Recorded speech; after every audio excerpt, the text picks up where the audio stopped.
This week's episode was brought to you by Lex, Cecilia Sang, Daniel Balaza, Mel Black, Seriously No, and Zenka. Thank you, Lex, Cecilia Sang, Daniel Balaza, Mel Black, Seriously No, and Zenka. It's with the generous support of our international audience like you that keeps our vast network of shape-shifting rabbit spies turning into household furniture and disguising themselves as the family pet to continue our clandestine operation of infiltrating the global elite power structure and secretly reprogramming their AI antichrists to have an unhealthy obsession with look-maxing, pogs, and other bizarre topics intended to derail the scheduled apocalypse just long enough for us to tell you the story you're hearing today. If you'd like to help us keep incrementally confounding our AI overlords or just hear the second half of this episode, then please visit www.patreon.com/thewholerabbit, where your monthly donation of just $5 will not only get you the second half of this uncensored, highly controversial episode that makes me want to remind the audience how much I love my life and have plans for the future, but not only that, you'll get instant access to every single one of our episodes in their extended double play format, guaranteed to provide you twice the listening pleasure as normal while you continue your great work of becoming a wizard capable of banishing the evils from your kingdom. But not only that, I'll send you a 5x5 high quality vinyl sticker of our Big Bunny Baphomet cover art at no additional cost to you, along with the secret keys to our Discord server, which might be moving to a new platform shortly if the powers that be insist on scanning our buttholes every time we log in. Thanks, Palantir! Warning, this episode explores Jeffrey Epstein's views of racial supremacy, which are deeply disturbing and politically touchy to even discuss. We here at The Whole Rabbit reject racial hierarchies and supremacies of all varieties and see each person as an equal, valid member of the human family. Some of them are just very naughty and have really bad ideas that we're gonna make fun of, so buckle up. If any of them turn out to actually be lizard, alien, demons, then oh well, fool me once, shame on you. In this week's episode, after nearly 7 long years of researching vampires, abstruse occult sciences, shadowy conspiracies, and the devil, we arrive at the crossroads of Chapel Perilous, where these ideas finally gather at the feet of the civilizational level arch-villain Jeffrey Epstein,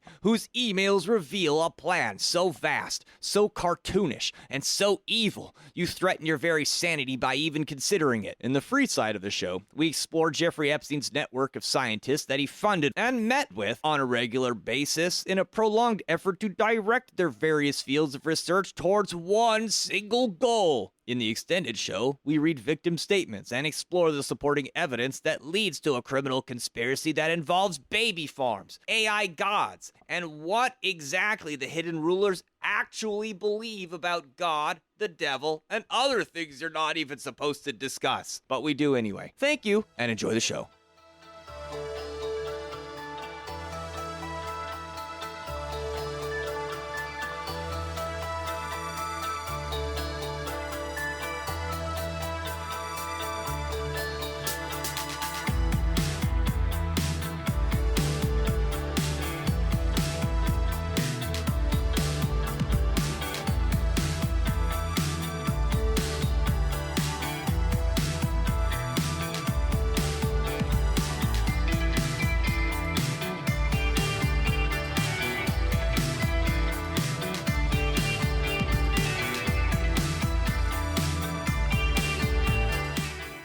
So Jeffrey Epstein, Prince Andrew, and the Dalai Lama walk into a bar. Bartender says, "Sorry, we don't serve underage here." Oh my god. What the f***? Why didn't Jeffrey Epstein high-five the prison officer? Why? He tends to leave people hanging. Oh. Ooh. How did CNN react to Jeffrey Epstein's death? How? Fake news.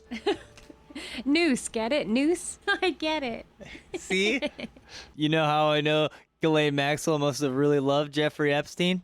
How? Because true love is finishing each other's sentences. Oh. Got her. Just kidding. That's not really her, right? Oh no, I don't know about that shit. I saw that. That doesn't even look like the same person to me. That's the same one who was playing the president. There is plastic surgery that kind of changes the way your face, but that's like bone structure change. That's like serious. Is she getting that while she's in prison or what? Like, Well, somebody said maybe your lip fillers could fall out, which I could get for your like lips, but her nose and her chin are completely different. before her eyelids didn't have the line and now they have the line. So it's like, well, but did she actually get plastic surgery while she was in prison or what? No, that's her friend Brisbane Sparkle Hose, and she's like, It's a body double. Also, the body of Jeffrey Epstein is a body double, and there's been at least 3 separate Biden stunt doubles. Like, if you look at Biden pictures, his eye color changes. They have the masks, too. Dude, they even reference the Biden masks in the Epstein emails. Yep, 'cause We it's are true. so black-pilled we can't even get through the intro. Hello, everybody, and welcome to The Whole Rabbit, where we don't just explain the occult sciences in terms that your average brain cell could understand, or trace the roots of religious myth back before their action-packed Abrahamic spin-offs. Nay, we sometimes, when the times call for it, as they do now, delve down into the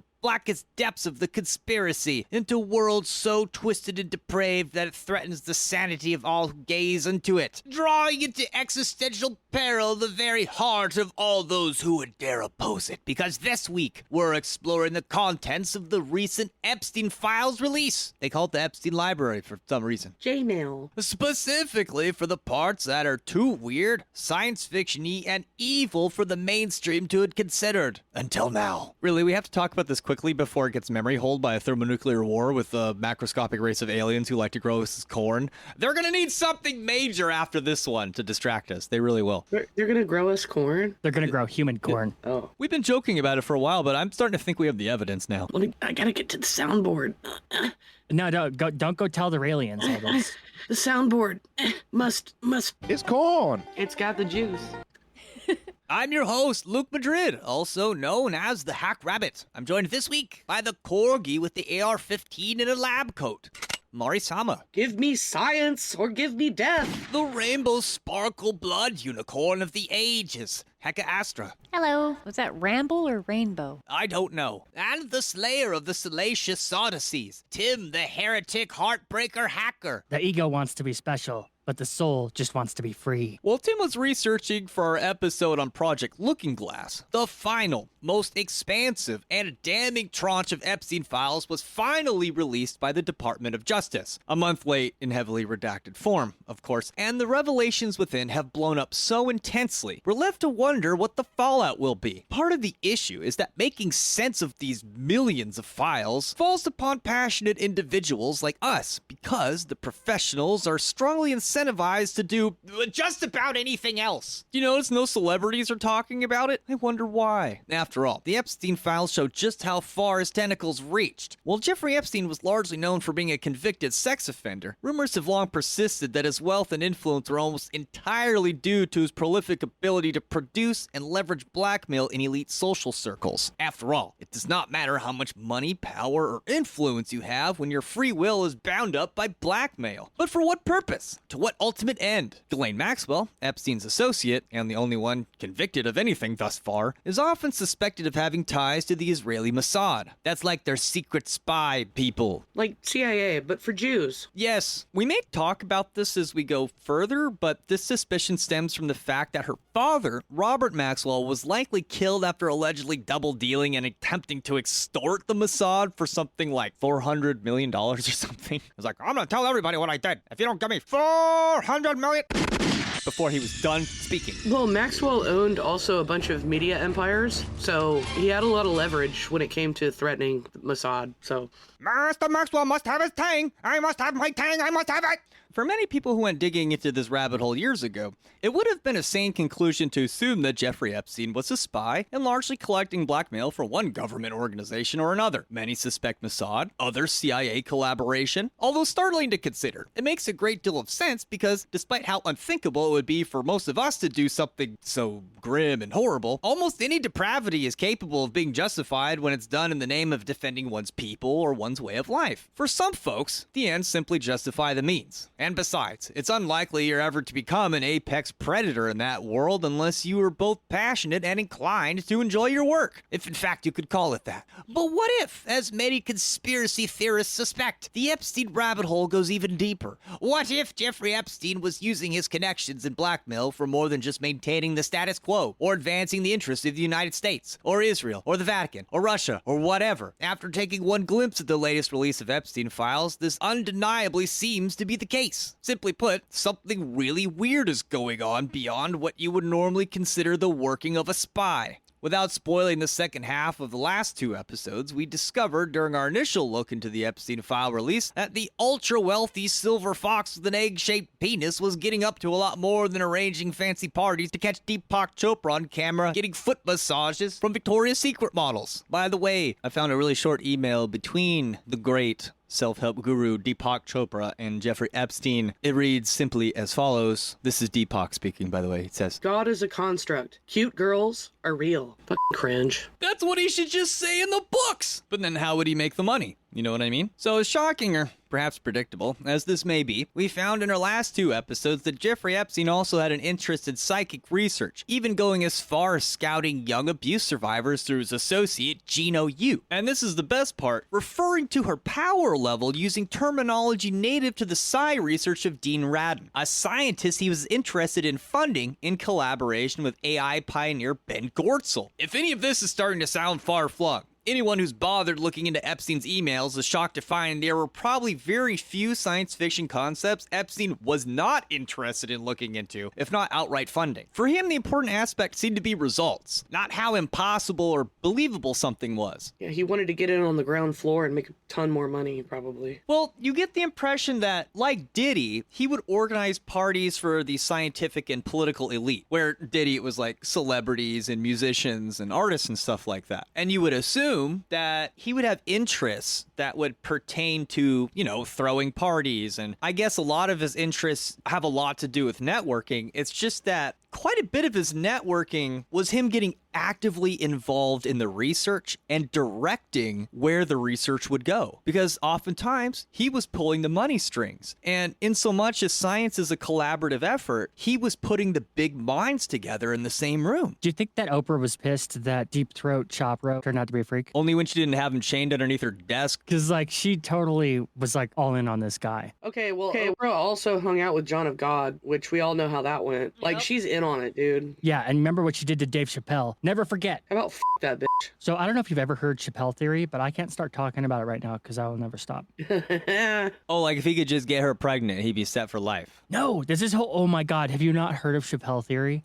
What? He's a clone? Oh, it's too much. It's too much big of a distraction. Keep going. Listen, Focus. we'll get to cloning, okay? But we're not there yet. The point is, he was actually looking into this stuff. I'm not joking. In fact, there seems to be a lot going on in the Epstein files that does have to do with genetics, designer babies, baby farms, transhumanism, and even psycho-spiritual ideologies that loop back into the genetics discussion. It's all very strange. So tonight, I think we want to pull at some of these dark threads and get a better idea for what grim nightmare was woven by Epstein and his co-conspirators. After all, us common people are looking at the file dump and wondering what the heck is really going on here. Now, as always, we would like to present the information that we've found without being categorized into any kind of prejudice of one kind or another, so please bear with us as we unpack this. There seems to be a whole slew of emails, links, and commentaries in the Epstein files that trend towards indicating that he had a very distinct set of beliefs regarding genetics, spirituality, and psychology, but even more specifically how all of these things were naturally interconnected and how they could be modified as a means to an end. That's one way to put it. So first up is his interest in designer babies. In a series of back and forth messages to a man named Brian Bishop. Brian is well known for his personal interest and his involvement in Bitcoin-funded underground or rogue efforts surrounding DIY gene hacking and designer babies. So in this email chain and series of emails, the two of them seem to be conversing about Epstein's funds being used towards a program for designer babies and human cloning. This stuff is no longer science fiction, it is just science. On August the 5th, 2018, Brian Bishop wrote to Epstein. You can be Brian. You be Brian. This is Brian speaking. I'm Brian. Okay. Attached is the doc you requested. It's the use of funds spreadsheet for the designer baby and human cloning company. This gets us out of our self-funded garage biology phase to the first live birth of a human designer baby and possibly a human clone within 5 years. Once we reach the first birth, everything changes and the world will never be the same again, much less the future of the human species. Attached doc shows about 1.7 million a year for up to 5 years, plus 1 million for lab setup. So that's about 9.5 million to fund 5 years, 6 million for 3 years. Next steps. I'm happy to hop on another call, or should I take a trip to meet you in person? And if you have any thoughts about what I might be missing, or whether this is a reasonable estimate to get the first live birth, then I would really appreciate any feedback you have. I am traveling in Lithuania for August 7th through the 14th, and I'll probably be unreachable during that time. Thank you, Brian. Dude, the Elohim and Rael are going to be so pissed. Yeah. Fucking meddling children. So even if Rael and his weird French sex cult buddies were not making human clones, it sounds like these people were actually going to make human clones, or at least had a very fancy business spreadsheet that showed the cost-benefit analysis of doing so. By the way, how much can you charge for a baby covered in Louis Vuitton logos anyway? Has anyone searched the files for the name Rael? No! Oh. I just opened up Ian Carroll's crazy mecha AI Epstein Files searching robot, so I'll get on that. But Probably didn't want to invite Rael to the islands because they didn't want to like catch every STD in existence. Bill Gates already had it. He had the flap, for sure. Yep. So I love how Epstein responds to all these emails, too. Like, this is a consistent thing of his, where he's just like, okay. He's Yeah. like super casual. in reply to this $9 million worth of groveling, he just says, No rush. it really does make Brian Bishop look like Epstein's personal minion. I mean, that's how a lot of these emails appear because of, like, his flippant replies. Like, it's almost like he doesn't give a and these are, like, little circus performers coming to impress him. Yeah. I also believe this is kind of a form of manipulation as well, where you just are like so casual. It's like this person then feels compelled to convince them even more and work harder. Yeah, try harder. Yeah. Yep. So this email is from August 5th, 2018. That's 10 years after Epstein's initial conviction and almost a year before his arrest in 2019. You can read this email chain between Brian Bishop and Jeffrey Epstein in our notes sources section. We did our best to provide every single EFTA that we are referencing. So in an MIT Technology Review article about Brian Bishop and his partner Max Berry called The DIY Designer Baby Project Funded with Bitcoin. released in February 2019, just 8 months after his email to Epstein, it states that the two of them were, Quote, starting a company focused on the production of designer babies and human germline genetic engineering, unquote. as of May that year. All right, so for those of you who don't know what a human germline refers to, it's the heritable traits that are passed on from generation to generation through your genes. It's this specific part they want to mess with, so that whatever they're messing with will be passed down generationally. I think that's worth mentioning. So Max Berry is a former biotech company lab scientist who, together with Bishop as his partner, according to this article, declined to name their potential customer. Meanwhile, Epstein's telling Bishop privately, no rush. Well, this is months after, so. Additionally, they declined to say whether either of them would personally plan to volunteer themselves. The entire interview is linked in the show notes, but it also brings renowned geneticist George Church of Harvard University by name into this conversation. Harvard is basically Epstein's mad scientist hangout. We'll talk about that. Apparently, an anonymous source shared a copy of Bishop's business proposal for designer babies with MIT that did this article. And this appeared to be projecting billions of dollars in revenue for the creation of designer babies. Billions? The number of babies expected to be in the hundreds of thousands. The anonymous person who leaked this business plan expressed genuine concern for the DIY biohackers' agenda to fast-track gene editing en masse for the human species. Let me put it this way. Think about how many people have opted for abortion now. Imagine how many more would opt for gene editing, especially with the doctors on board, like encouraging people to choose that. It's fucking scary, dude. And I know, like, I'm not for like banning abortion, but like even there's evidence that C-sections are unhealthy for a baby's development. And yet you see doctors now just scheduling C-sections like they would their weekly golf tournament or whatever. Like, they're pushing things that are convenient and they're not encouraging people to like actually have natural births. They'll tell you your baby's retarded and to have an abortion, and then the baby comes out fine, and this happens a lot, okay? Oh, that happened to me. Although, I'm a little But like, think about designer babies. It's like, don't even have this kid. Let's make one for you. Well, I suspect there's also probably a link somewhere in this discussion regarding cranial size and ultimately like brain surface area, which is something that they discuss in other emails that we're not going to get into much for this episode, I believe. But it does change. Like, Down syndrome people are already protesting this, saying you're going to abort us in the future. Like, there will be no more Down syndrome babies. There will be no more, you don't like, get genetic... it. We need you to fly the UFOs. Yeah, they do. They do, actually. So that's kind of the point that I'm getting at, is that they actually do want larger cranial size and more surface area. And I think the habitual casual C-sections is probably promoting this, because then it doesn't make it so that the possibility of those who wouldn't fit that category, it would basically make it so that the like babies who would normally not make it to term or not be born would end up being born, Would and that's be better for viable. and that's better for the long run for this particular project. Thanks, Enki. Like, I feel like they're getting into territory that they don't understand, and they don't give a fuck because they think they control the universe because they have money. Is it because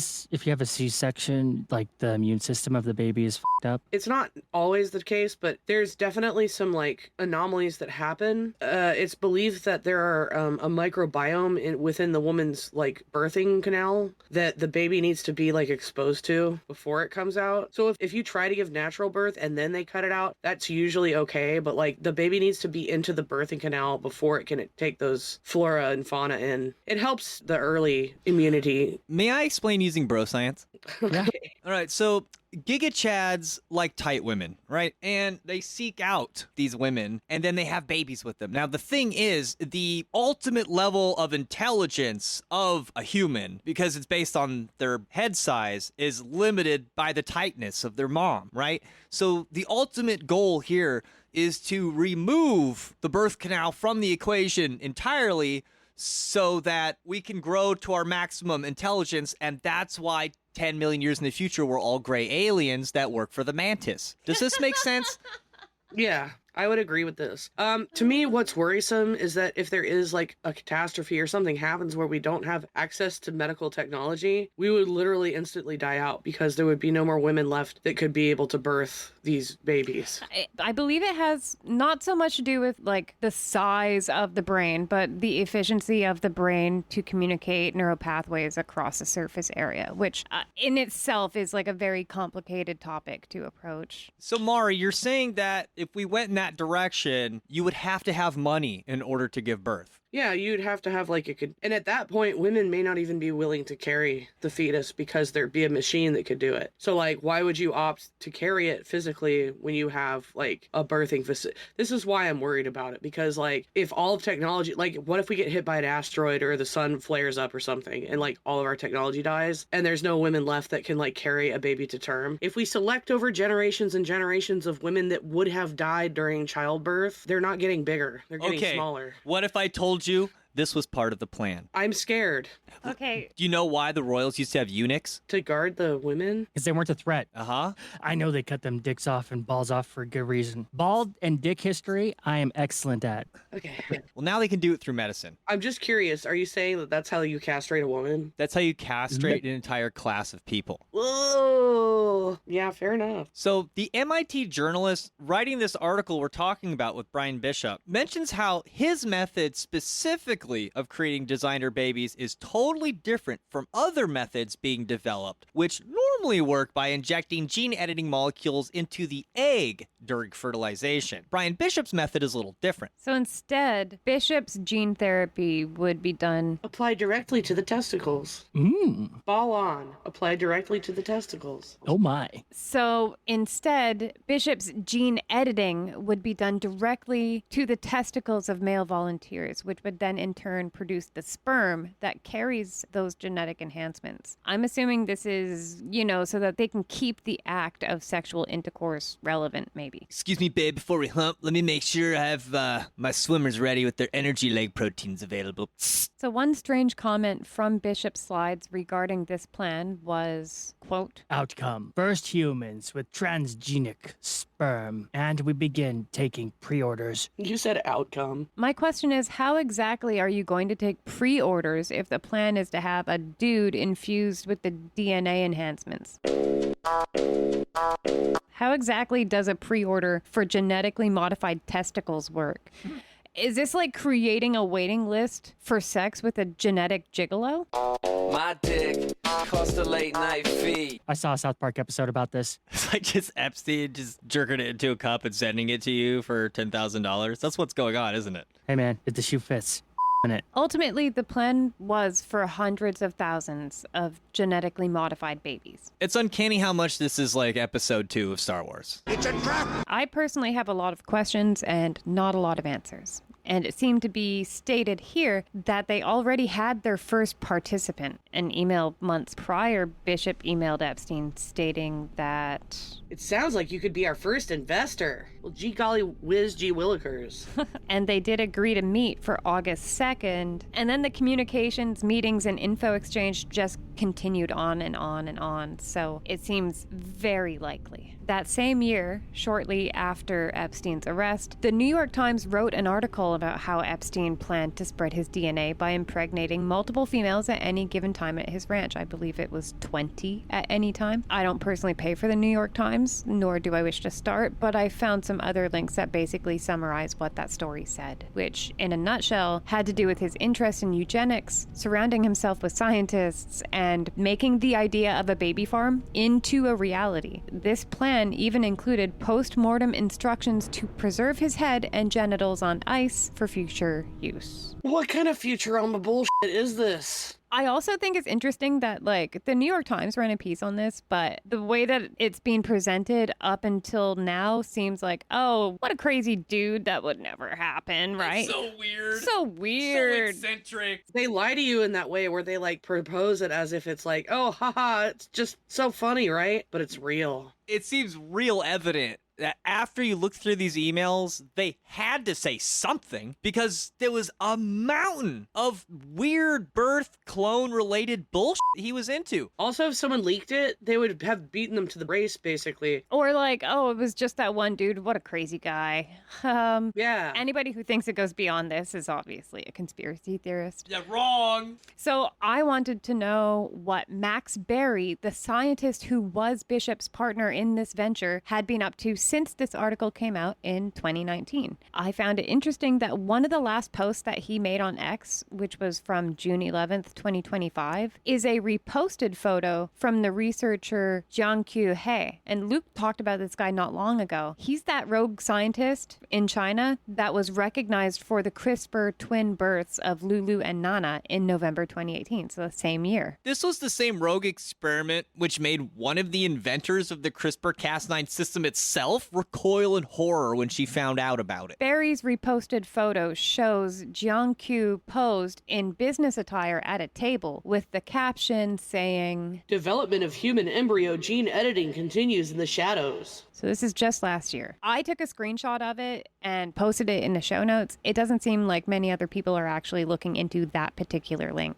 It's weird that this one scientist that just happens to be Bishop's partner has, on his X account, reposted the Chinese scientist that made the CRISPR babies, who, in no uncertain terms, is stating that his work, which he got in trouble for doing, is continuing in the shadows. And by shadows, he probably means an obscure ranch in New Mexico, but your guess is as good as mine. It's like a really cheeky nod, wink, wink on a public site, in my opinion. We're going to continue on this train of thought, but not before I note that Bishop's Designer Babies project, The ball injection one, that one. was funded through cryptocurrency. This turns out to be an all-important piece of the puzzle. For starters, He Jiankyu, the CRISPR twin guy, was from the Southern University of Science and Technology in Shenzhen, China. His research was famously funded by another cryptocurrency CEO named Ryan Shea. I feel like I'm starting to see a theme here, especially when they're reposting each other on social media. So it's a lot of Silicon Valley cryptocurrency entrepreneurs and CRISPR babies going on and they're all kind of like cross-referencing each other. So Ryan Shea is a U.S. cryptocurrency entrepreneur based in New York City and CEO of Opus Wallet cryptocurrency. Ryan Shea co-created Stacks and VoterBase. He's also the co-founder and CEO of Blockstack Labs. He's linked to Y Combinator, venture capital and private equity principles, a startup accelerator for entrepreneurs that includes investments in Airbnb, Dropbox, Stripe, Reddit, Instacart, DoorDash, Coinbase, OpenSea, Lattice, Lightning, CoinTracker, and many other blockchain or tech-related companies. This begs the question, why does there seem to be such a big overlap between the shadowy world of designer babies, sex crimes, genetics funded through cryptocurrency, and as we discovered in our last episode, artificial intelligence and psychic phenomena? It's a really weird combo. So, taking a closer look, Ryan Shea is one of the seemingly rich investors that are aligned with the Silicon Valley-driven transhumanist agenda, which uses technology and genetic modification to transcend the biological limitations of humans. Mind Unveiled on Twitter/X at Mind_Unveiled built a database to help catalog Epstein's connections and discovered that he had wired $50,000 to the Singularity Institute for Artificial Intelligence, which has since been renamed to MIRA and specializes in AGI, or Artificial General Intelligence. That's what we talked about last week, a term popularized by Ben Gortzel of Singularity Net, who also received a wire of $100,000. $20,000 was sent to the worldwide Transhumanist organization, which now operates under the name Humanity Plus, and he even gave $6.5 million to Harvard University's program for evolutionary dynamics, PED for short. Seriously, very classy. It was here at the Harvard University's program for evolutionary dynamics that Jeffrey Epstein was personally given a key card for private access to the university's 6-story laboratory. Mind Unveiled reveals how, when the key cards were changed for the evolutionary dynamics lab, Epstein was personally informed and had all 6-level floor access renewed as part of the procedures several different times. So in case you're not paying attention, this is genuine, bona fide, mad scientist type stuff. They just kept sending him key cards. Like, where should we mail your new key card to? Oh, the New York address. So, mind you, this all is taking place after he became a convicted sex offender. So they knew exactly who they were dealing with. Oh, 100%. Like, yeah, just come over here to our college campus, Mr. Guy who has a problem with prostituting underage girls. Just, complete unrestricted access. You can only blame nerd tunnel vision so much. Oh, they had a vision for tunnels, all right. Yeah. So, one thing Jeffrey Epstein used his access to the Harvard Genetics Lab for was organizing private meetings. In this one case, a single day back-to-back, with folks like Martin Nowak, the head of the Evolutionary Dynamics program at Harvard, Joy Ito, a Japanese venture capitalist and president of the Chiba Institute of Technology, an MIT scientist who specializes in food computers, it's as nerdy as it sounds, and Joscha Bach. He was mentioned in the email with Ben Gortzel as someone he was funding. Joscha Bach specializes in getting AI to think using intuition and emotion. He also had Leonid Pishkin, a Harvard research and developmental biologist who specializes in single-cell genomics and embryonic development, and finally, at dinner time, Larry Summers, a former U.S. Secretary of the Treasury. This was all just on May 6, 2018, on one day. Later meetings in the same facility include ones with Kamila Naxarova, who studied tumor evolution at a singular cell level. So what exactly was being researched and why? The more you look into this, the stranger and grosser this stuff seems to get. Even if Jeffrey Epstein was getting his testicles injected with gene editing goop, what was with his fascination with genetics and designer babies in the first place? Why did he want to have a baby farm on his ranch? Why were there so many of the victims that spoke not only about sexual abuse, but also of his obsessions with eugenics? From the U.S. v. Maxwell sentencing trial, one memo quoting a witness reads the following. From Jane Doe number 9. She says, "When I was 15 years old, I flew on Jeffrey Epstein's plane to Zorro Ranch, where I was sexually molested by him for many hours. What I remember most vividly was him explaining to me how beneficial the experience was for me and how much he was helping me grow. I remember feeling so small and powerless, especially after he positioned me by laying me on his floor so that I was confronted by all the framed photographs on his dresser of him smiling with wealthy celebrities and politicians." There's one email in the recent files release between between Sarah Kay and Rich Barnett discussing the placement of some artwork at Zorro Ranch. It reads, Hi, Rich. Jeffrey is asking if you could FedEx the paintings he had made of the Massacre of the Innocents to the ranch. It's the large 9x9 canvas that we had rolled out for him to see in the entryway where they are killing babies. He wants to use it on the ranch and is hoping you could FedEx it to arrive by Wednesday. Thanks, Sarah. Smoking for 25 years. Mr. Girlfriend. isn't that wholesome? So for anyone who missed it, it sounds like they're talking about the painting, not necessarily that they were just killing babies in the entryway. Although, who's to say what happens after hours? I mean, I grew up loving dead baby jokes, and I'm feeling like it was a mistake.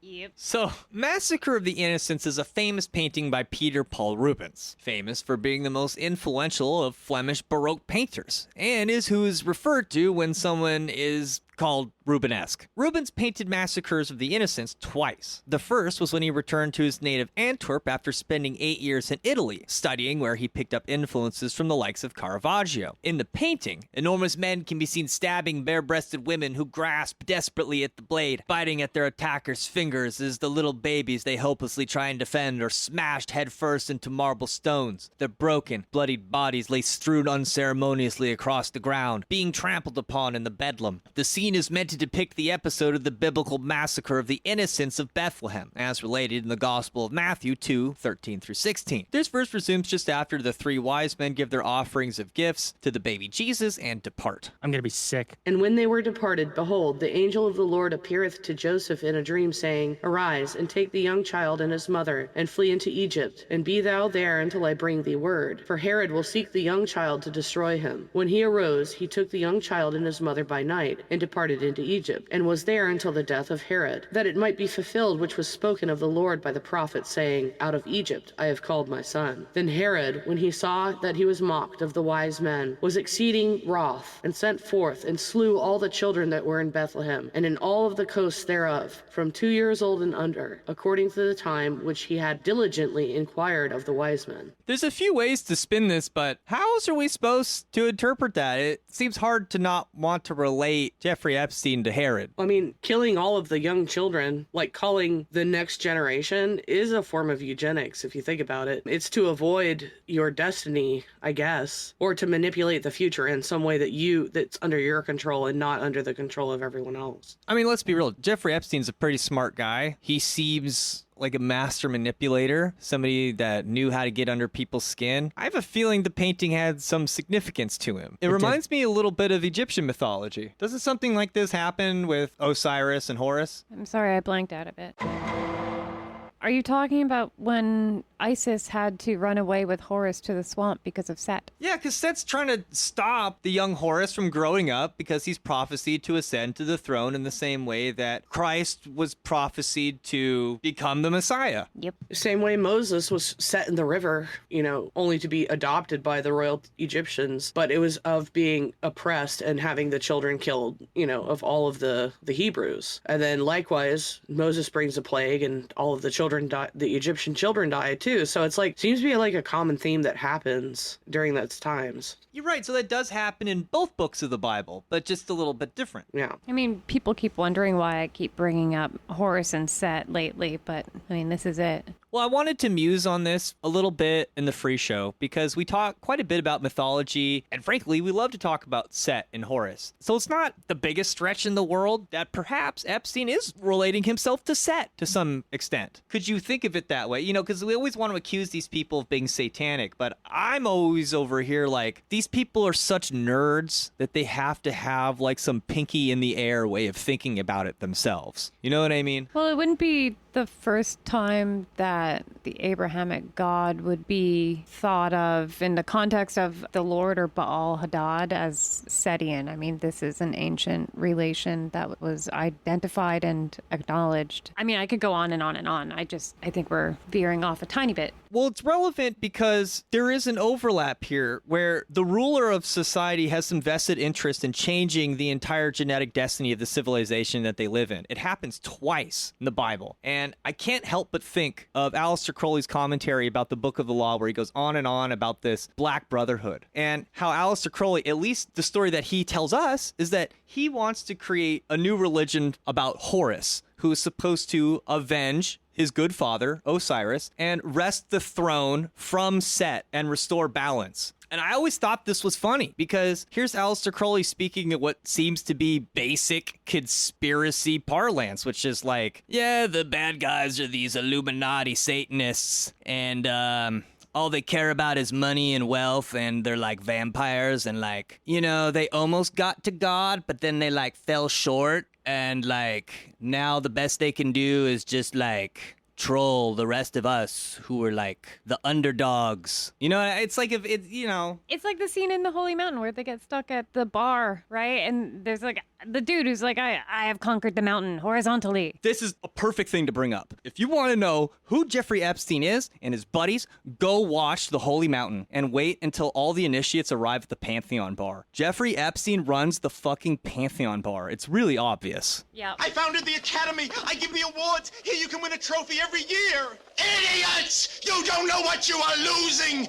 You could have made history, and we are already forgetting you! It's hard to talk about this because the second anything occult comes up, the people researching it, not being into occultism themselves, are like, see? It's Lucifer! Yeah. It's the devil! Yeah, they're all like, Satan. yeah, they're all Satanism. yeah, they're always like, Oh, Aleister Crowley and Satan. we have like a duty at the Whole Rabbit as occultists to talk about this. Whether you believe Aleister Crowley was one of the bad guys or not, if you read his writing closely, he pretty much tells you, like, if you fall short of, like, meeting God or the highest high, this is where you fall. You become like a servant of Choronzon, like the height of the false ego. It's basically this idea of God that's only, like, they can only go as high as their intellect can take them. They can go no higher than that. And so that false apex becomes their god, and it's like a false god. And like to Aleister Crowley and to initiated people, this is the equivalent of Satan. And then if he's relating himself to the Set archetype, and if we're going to see Set as an inharmonious brother energy of Osiris, there might be some truth to some of this, that these people are kind of satanic and vampiric. I think we might have to do an entire episode of this because these exact themes do come up in the conversations that are presented in Epstein's emails as these like hyper intellectual topics of conversation, and like how to move past it. How to move past that limitation. So I don't know, maybe we should put this on the shelf for now because we're still specifically talking about the genetic stuff. Yeah, well, I guess to see where these start to overlap, you're going to have to go visit www.patreon.com/thewholerabbit. And give Luke $5, damn it. And if you come on the show, I'll give you palm readings for free. You got to pay for Luke's tarot readings, so just saying. Hey, but not only that, your $5 will not just get you the second extended half of this episode, you'll get the second extended half of every single one of our episodes, which all for the last almost 7 years now have been leading up to this very moment of disclosure. I just hope that the world lasts long enough for us to keep telling you about how it ended. Also, when you join, you'll get a 5x5 vinyl sticker of the Baphomet rabbit. Big Bunny right? Baphomet. Big Bunny Baphomet. Also, we have a salad bar in the Discord, so you should come in and grab a bowl of salad. Mine is do? all jalapenos and olives. Oh yeah, we're literally over here eating our salad. Yeah, Yep. mine Yeah. is literally the best out of everybody else's though. So, you know, sometimes I get a little bit of salad on my jalapenos and olives. Sometimes I get them on my bananas and rice. You can post pictures of pizza, but it has to be actual pizza, people. Yeah. AKA Pizza Hut. Oh yeah. None of that weird stuff, okay? Yeah, because if you do, you better be ready to eat carrots and shoot lasers. Pew pew pew. Pew pew. Pew pew.